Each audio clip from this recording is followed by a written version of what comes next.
সুপ্রিয় শিক্ষার্থী বন্ধুরা, তোমাদের সবাইকে শুভেচ্ছা ও স্বাগতম। আশা করি তোমরা সবাই ভালো আছো।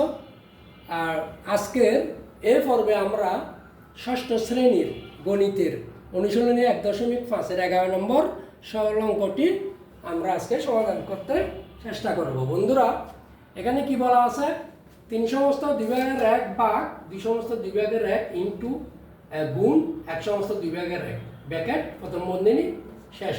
তার ভাগ প্রথম বন্ধনী 3 সমস্ত 2 ভাগের 1 ভাগ 2 সমস্ত 2 ভাগের 1 এর 1 সমস্ত 2 ভাগের 1 প্রথম বন্ধনী শেষ।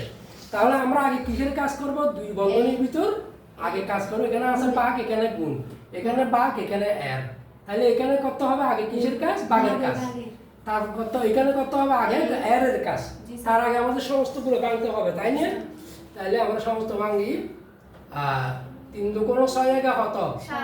7 ভাগ 2 দুগুণ 4 একে কত? 5 গুণ 2 একে 2 2 একে 3 না ভাগ 3 দুগুণ 6 একে 7 ভাগ 2 দুগুণ 4 একে 5 তারপরে এর 2 একে 2 2 একে 3। তাইলে আমরা এখানে করব আগে কিসের কাজ? আর এখানে কাজ করব এর কাজ, এখানে কাজ করব ভাগের কাজ, তাই না? তাহলে আমরা আগে ভাগের কাজ করি ফেলি। ভাগের কাজ করার সময় ভাগ যখন গুণ হয় পরেরটা কি পাল্টে যায়। তারপর গুণ 2 ভাগের 3, এখন তিনটা গুণ আমরা তিনটা কাজ একসাথে করে ফেলতে পারবো। কেমন? এখানে আগে করতে হবে এর কাজ।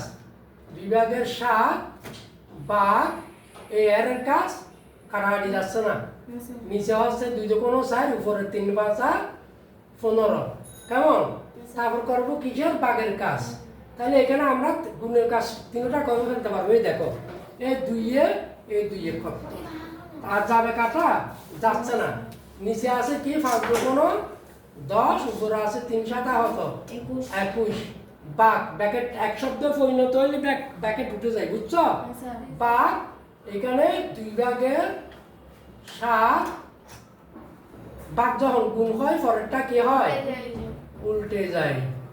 তাহলে সমান 10 ভাগের 21 ভাগ এখানে 2 দুগুণ কত? 4 আর যাচ্ছে না, নিচে 15 উপরে 7 দুগুণ 14। ঠিক আছে না? সমান 10 ভাগের 21 ভাগেতে গুণ হলে পরেরটা কি হবে? উল্টে যাবে। তাহলে 5 দিয়ে কাটলে 5 দুগুণ 10 3 5 15 3 7 দিয়ে কাটলে 3 7 21 7 দুগুণ 14। নিচে হচ্ছে 2 দুগুণ 4 উপরে হচ্ছে 3 3 9 4 দিয়ে 9 কে যখন ভাগ দেবে 4 দুগুণ কত? 8 1। তাইলে সমান 2 সমস্ত 4 ভাগের কত? 1। এটা হচ্ছে। সুতরাং নির্ণেয় সরলীকরণ